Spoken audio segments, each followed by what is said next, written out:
In this video, we'll show you how you can request your entire Amazon order history in a couple of minutes.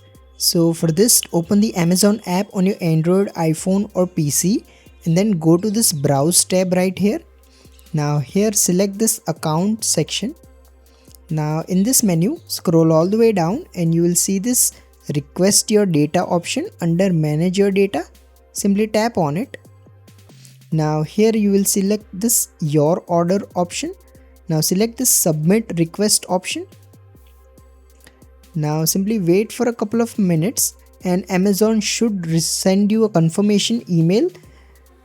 So it should look like this. Simply tap on it and here tap on this confirm data request option.